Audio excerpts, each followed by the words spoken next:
Un saludo para todos nuestros hermanos de Templo Belén. Es un gusto otra vez estar con ustedes en este día para que aprendamos acerca del Señor, sus bondades, tantas cosas que Él tiene para nosotros. Nunca nos defrauda, nos acompaña. En fin, no hay mejor compañía.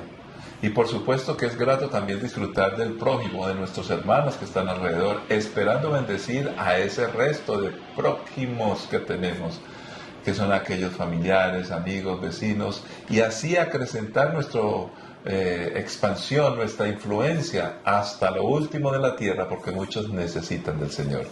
Y precisamente para comenzar, vamos a darle gracias a Dios, porque Él ha sido bueno con nosotros, nos ha acompañado, nos ha bendecido, pero vamos a orar por aquellos pueblos que no han sido alcanzados. Y quiero que enfaticemos hoy, y repito, además de orar por las necesidades que nosotros tenemos en nuestro país, enfaticemos en un pueblo bello y hermoso, el pueblo somalí. Cuando hablamos de los somalíes, no estamos hablando necesariamente del país de Somalia como tal, recordando que en la Biblia, y también cuando empezamos a entender un poquitico esto de las culturas, cuando aparece la palabra nación, normalmente se refiere a etnias. De tal manera que en un país, que es lo que nosotros a veces traducimos como nación, en la Biblia es una cosa, para nosotros nación es un país. En nuestros países, que son aproximadamente en el mundo unos 195, 200, 210, ahí hay un rango de unos que reconocen, otros que no. Pero si hablamos de naciones o etnias, en términos bíblicos, estaríamos hablando de casi 8,000 que hay en todo el mundo. Pues precisamente vamos a orar hoy por los somalíes que viven en Etiopía. Fíjese usted, más o menos los somalíes son como 8 millones, pero 2 millones están viviendo en Etiopía. Tienen bastantes necesidades.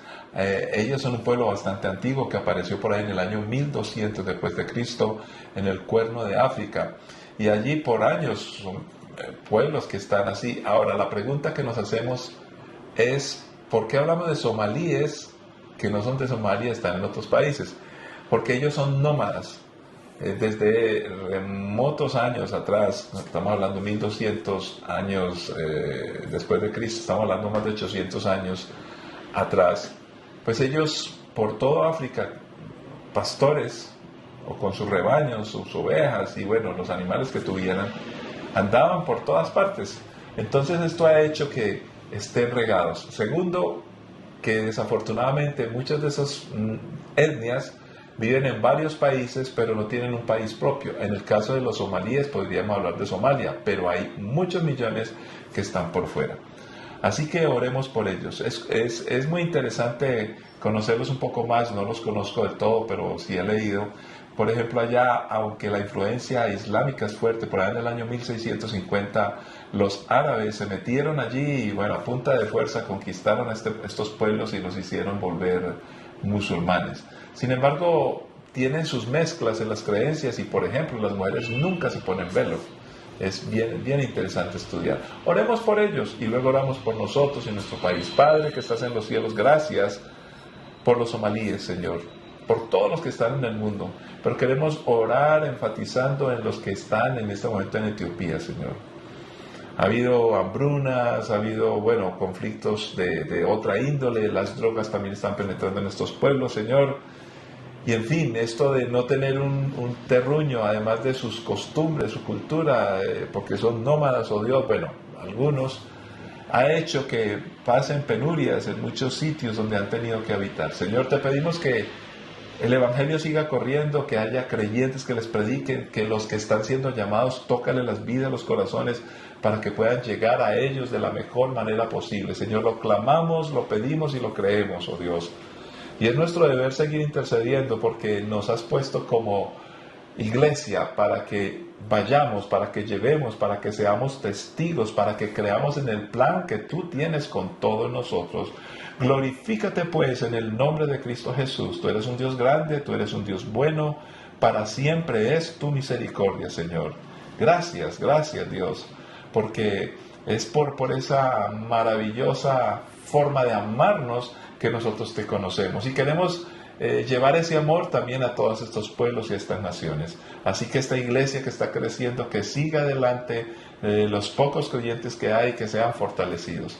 Y de esa manera oramos también por nuestro país, por Colombia, por lo que está pasando a nuestro alrededor, los conflictos, los problemas que tú bien sabes que están sucediendo. Señor, ayúdanos.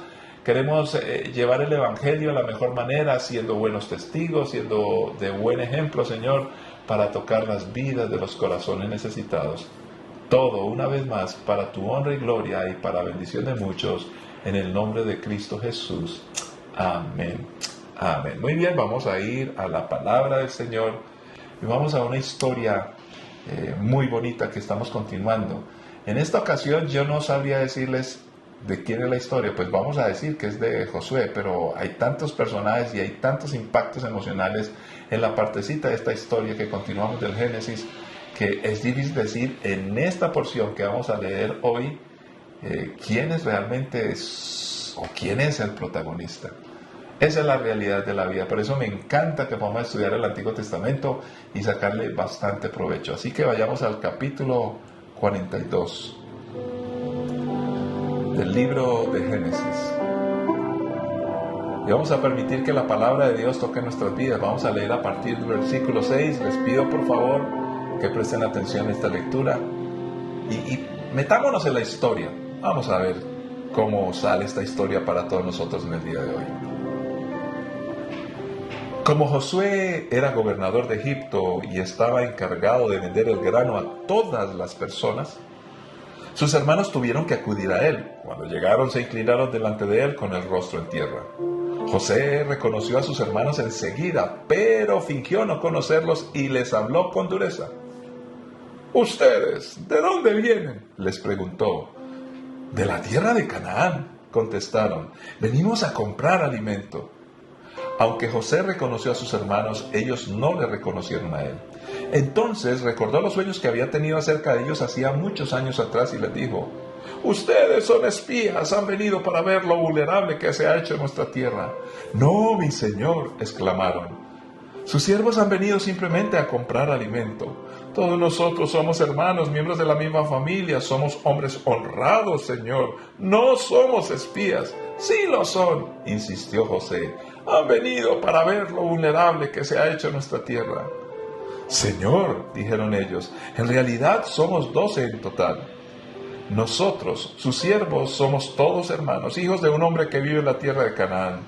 Nuestro hermano menor quedó con nuestro padre y uno de nuestros hermanos ya no está con nosotros».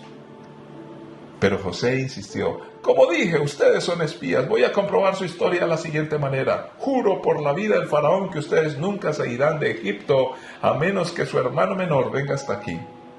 Uno de ustedes irá a traer a su hermano. Los demás se quedarán aquí en la cárcel. Así sabremos si su historia es cierta o no.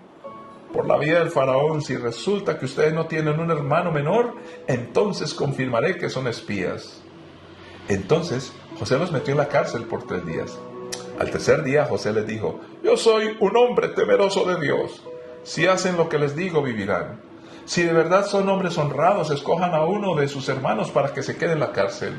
Los demás podrán regresar a casa con el grano para sus familias que mueren de hambre. Pero deben traerme a su hermano menor. Eso demostrará que dicen la verdad y no morirán». Ellos estuvieron de acuerdo. Y hablando entre ellos dijeron: «Es obvio que estamos pagando por lo que hicimos hace tiempo a José. Vimos su angustia cuando rogaba por su vida, pero no quisimos escucharlo. Por eso ahora tenemos este problema». «¿No les dije yo que no pecaran contra el muchacho?», preguntó Rubén. «Pero ustedes no me hicieron caso y ahora tenemos que responder por su sangre». Obviamente, ellos no sabían que José entendía lo que decían, pues él les hablaba mediante un intérprete. Entonces José se apartó de ellos y comenzó a llorar. Cuando recuperó la compostura, volvió a hablarles. Entonces escogió a Simeón e hizo que lo ataran a la vista de los demás hermanos. Después José ordenó a sus siervos que llenaran de grano los costales de los hombres, pero también les dio instrucciones secretas de que devolvieran el dinero del pago y lo pusieran en la parte superior del costal de cada uno de ellos. Además, les dio provisiones para el viaje. Así que los hermanos cargaron sus burros con el grano y emprendieron el regreso a casa. Cuando se detuvieron a pasar la noche y uno de ellos abrió su costal a fin de sacar grano para su burro, encontró su dinero en la abertura del costal. ¡Miren!, exclamó a sus hermanos, ¡me devolvieron el dinero! ¡Aquí está en mi costal! Entonces se desplomó el corazón y temblando se decían unos a otros, ¿qué nos ha hecho Dios? Cuando los hermanos llegaron a donde estaba su padre Jacob en la tierra de Canaán, le contaron todo lo que les había sucedido. El hombre que gobierna la nación nos habló con mucha dureza, le dijeron. Nos acusó de ser espías en su tierra. Pero nosotros le dijimos, somos hombres honrados, no espías, somos 2 hermanos, hijos del mismo padre. Uno de nuestros hermanos ya no está con nosotros y el menor está en casa con nuestro padre en la tierra de Canaán. Entonces el hombre que gobierna la nación nos dijo, comprobaré si ustedes son hombres honrados de la siguiente manera. Dejen a uno de sus hermanos aquí conmigo, tomen grano para sus familias hambrientas y regresen a casa. Pero deben traerme a su hermano menor. Entonces sabré que ustedes son hombres honrados y no espías. Después les entregaré a su hermano y podrán comerciar libremente en la tierra. Luego, al vaciar cada uno su costal, encontraron las bolsas con el dinero que habían pagado por el grano. Los hermanos y su padre quedaron aterrados cuando vieron las bolsas con el dinero. Y Jacob exclamó, ustedes me están robando a mis hijos. José ya no está, Simeón tampoco, y ahora quieren llevarse también a Benjamín. Todo está en mi contra. Entonces Rubén dijo a su padre, puedes matar a mis 2 hijos si no te traigo de regreso a Benjamín. Yo me hago responsable de él y prometo traerlo a casa. Pero Jacob le respondió, mi hijo no irá con ustedes. Su hermano José está muerto y él es todo lo que me queda. Si algo le ocurriera en el camino, ustedes mandarían a la tumba a este hombre entristecido y canoso. Padre, es tu palabra. Como siempre, con suma urgencia la necesitamos. Así que guíenos y ayúdanos para que de ella aprendamos y caminamos de la mejor manera. En Cristo Jesús. Amén. Muy bien, esta es una historia fascinante, es una historia truculenta, es una historia que nos aporta mucho a la vida. Y más o menos ya vamos entendiendo, después de haber leído el libro del Génesis y estudiado un poquito, vamos comprendiendo más o menos la atmósfera. Recordemos que esta no es la historia solamente de un personaje, esta no es la historia de solamente una familia, esta es una historia del plan de Dios, cómo Dios lleva su plan a cabo, que utiliza personas siempre y se asegura que el mensaje siga siendo transmitido y mientras tanto va protegiendo al mensajero. Es importante entender eso. También que Dios quiere salvar a una nación, quiere salvar a un pueblo, quiere salvar a la raza entera.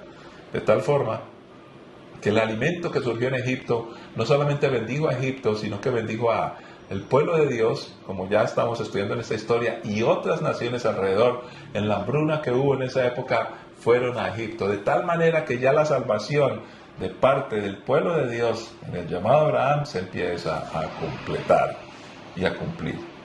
Ahora, nos podríamos preguntar, entonces, ¿de quién es esta historia? ¿Sigue siendo la historia de José? ¿O es la historia de los hermanos de José? ¿O es la historia de Jacob? ¿O es la historia de ese hermanito pequeñito? ¿O de pronto es nuestra historia? Recuerden que este hermanito pequeñito no tenía ni idea de toda la trama que había en medio de esta historia, de las traiciones, de que lo vendieron a su hermano y que estaba por ahí. Bueno, no tenía ni idea. Los demás sabían lo que habían hecho, pero no en qué parte de la historia iba el relato. Bueno, en fin, es para pensar. Es muy interesante notar lo que Dios está haciendo. Y miremos solamente algunos aspectos para redondear y poder concluir esta manera de estudiar la palabra del Señor o este estudio de la palabra de Dios. ¿Y qué podríamos aplicar a nuestras vidas? En todo esto hay una línea profunda del plan de Dios para la salvación de todos nosotros. Pero también podemos identificarnos con unos personajes que sufrieron, que padecieron. Ahora encontramos a un gobernador, el cual se llama José. Ya es un gobernador, ya no es un presidiario.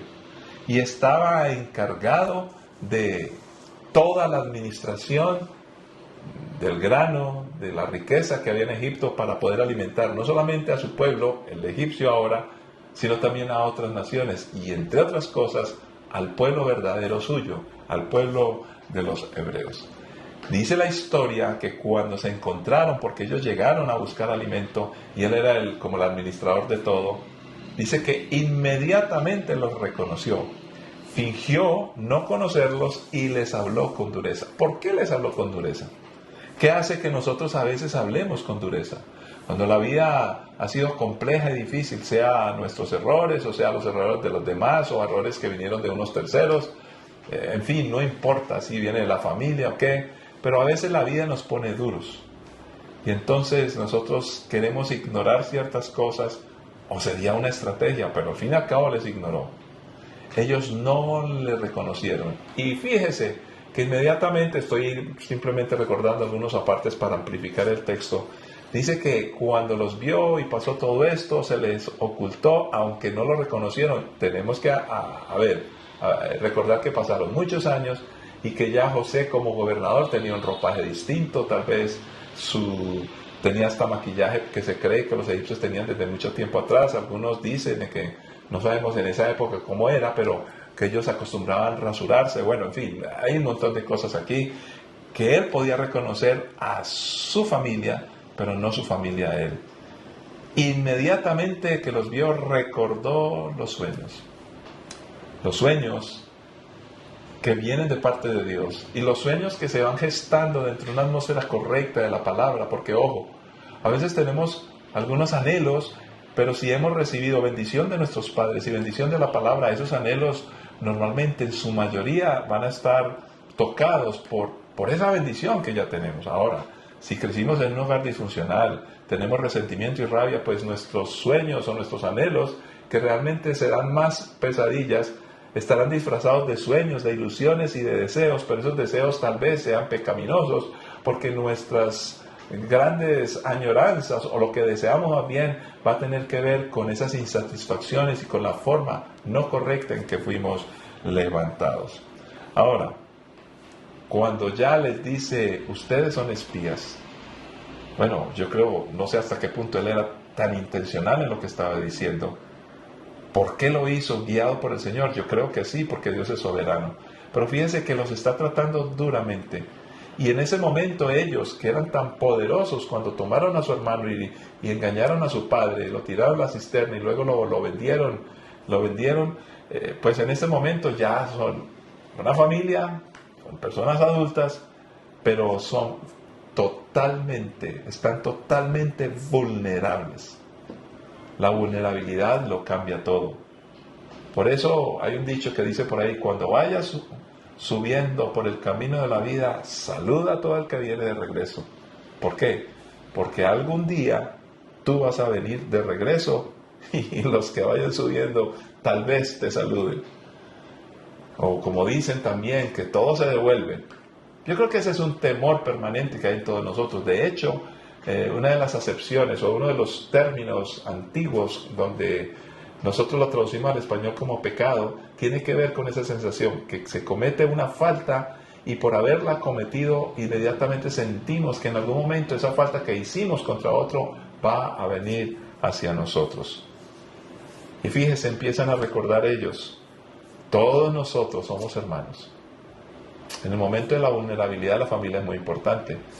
Pero ¿por qué cuando tomaron a su hermanito años atrás, por qué no se acordaron que eran hermanos?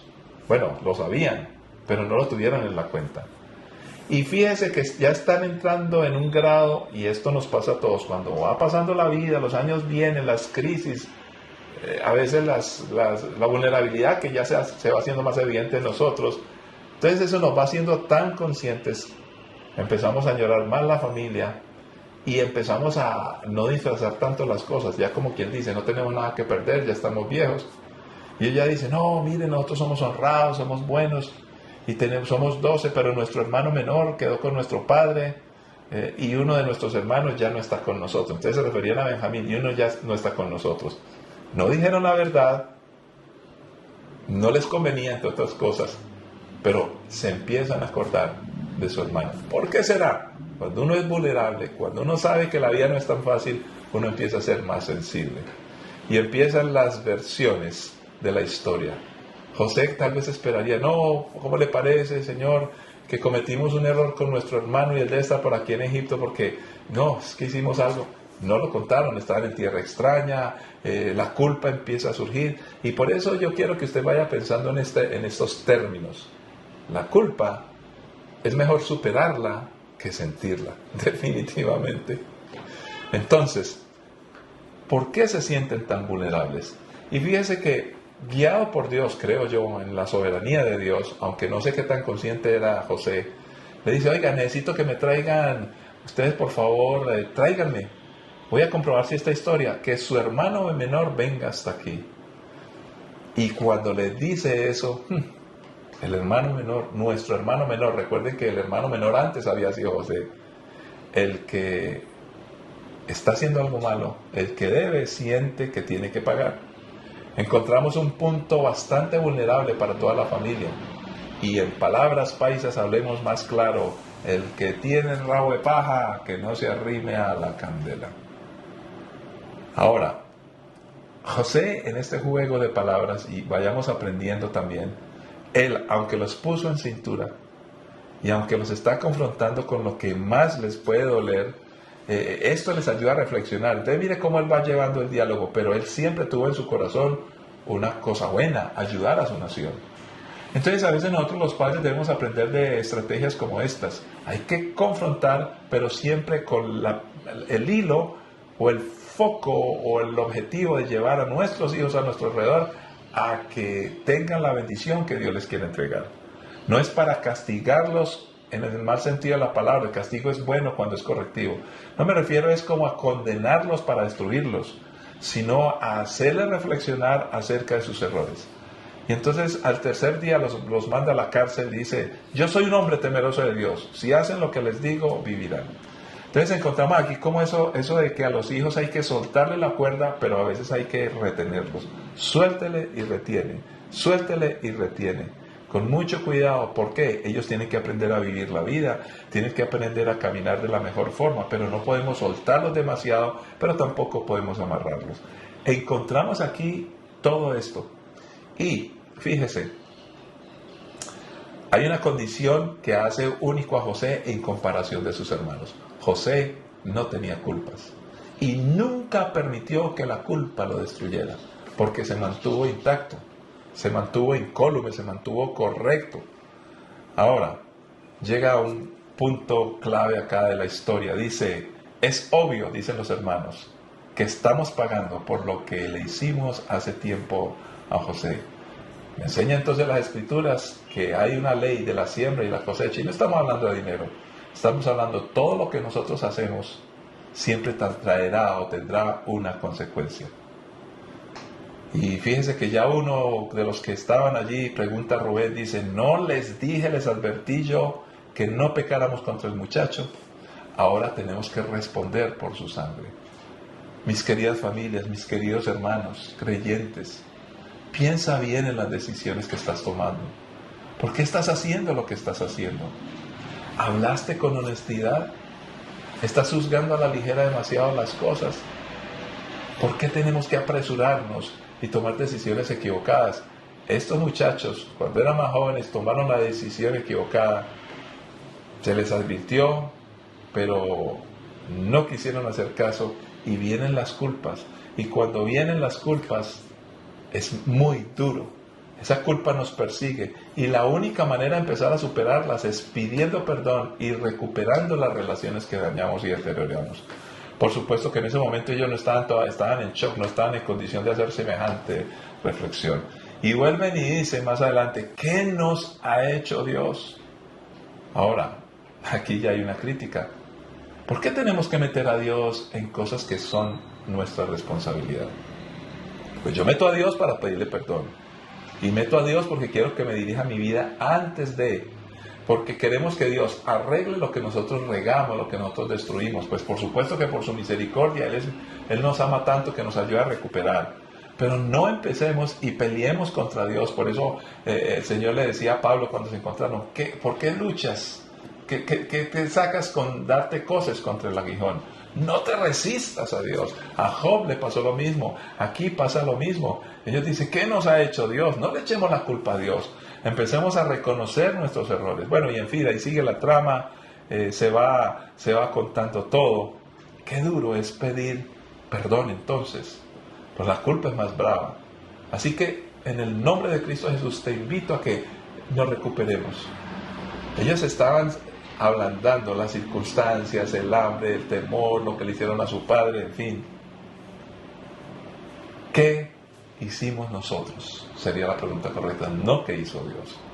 Dios siempre está presto para ayudarnos, levantarnos y bendecirnos. Y quiero concluir con una frase contundente de Jacob. Cuando ya ellos llegan y se encuentran, destapan todo, está el dinero, están bien preocupados. ¿Por qué tenían esa culpa? Obviamente, si yo encuentro algo que yo pagué y me lo devolvieron, pues tiene que haber una explicación. Pero definitivamente eso se acelera cuando recordamos que nosotros hicimos algo malo en el pasado y que hay un Dios que es justo. Escúchame, hay un Dios que es justo. Por eso como padres tenemos que aprender de todas estas historias. Nuestros hijos también tienen culpas. ¿Cómo nosotros hacemos en el procedimiento, en la estrategia que utilizó el mismo José, dialogar con ellos para que entren en razón? Y él se contuvo, porque el padre se tiene que contener a veces y no perder el control de su carácter cuando está queriendo ayudar a sus hijos para que caminen de manera correcta. ¿De quién es la historia? Vuelvo a preguntar. La historia no es solamente de José. Aquí la historia de los hermanos de José empieza a ser mucho más sentida. De hecho, aquí ya uno tiene como un fresquito porque uno ve que José es el protagonista, le está yendo bien, tiene el poder en la mano, está ayudando a su nación, a los hebreos. Pero ya uno dice, uy, ¿cómo se sentirían estos muchachos? Y lo más triste, ¿cómo se siente el papá? Dios nos pone en el sitio donde estamos.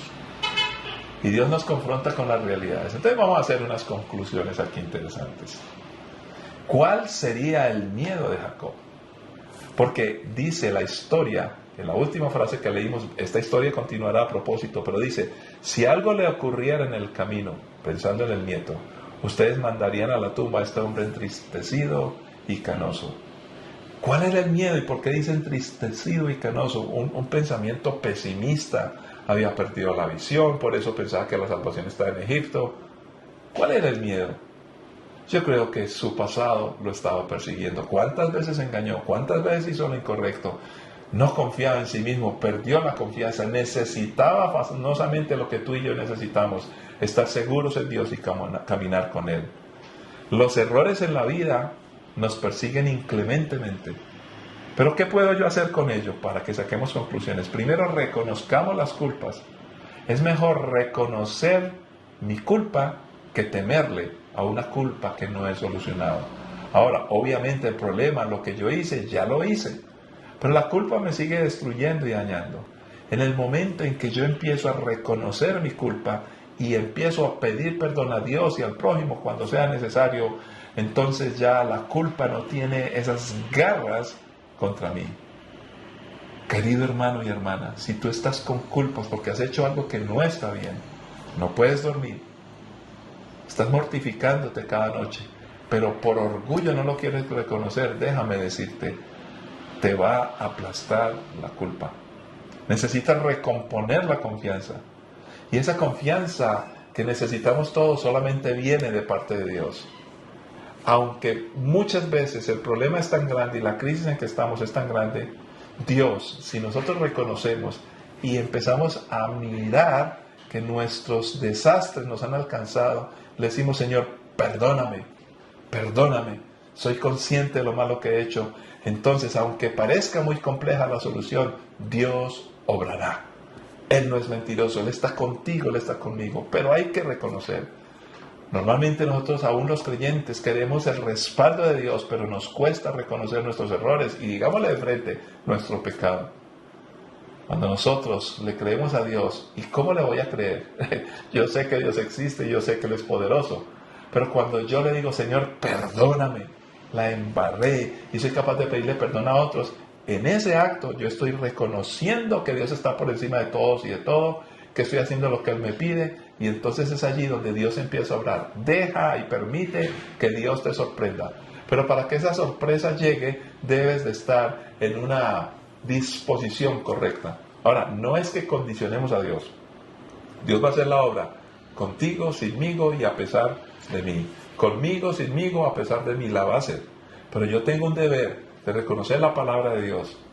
De todos los personajes de esta historia, el único que no tenía culpas que podrían perseguirle era José. ¿Y por qué no lo perseguían? Porque él no había hecho nada incorrecto.